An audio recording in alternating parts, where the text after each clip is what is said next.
নমস্কাৰ, মোৰ নাম শ্ৰী অনুষ্কা চহৰীয়া।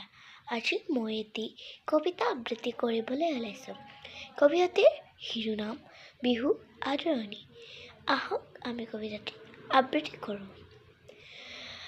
শুনাও ইছতাই পেঁপাটি বজাই ৰঙালীক আহলৈ, পদূলি মুখত বাট চাই চাই থাকিম কিমান ৰৈ।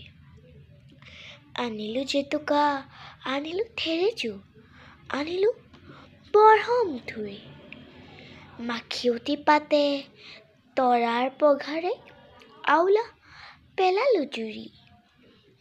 আনিলোঁ হালধি, থেকেৰা বেঙেনা, সাজিলোঁ বাঁহত জাক, ঢোল টকা পেঁপা সুগৰ কৰিলোঁ, সাৰিলোঁ চোতাল বাট। ধন্যবাদ।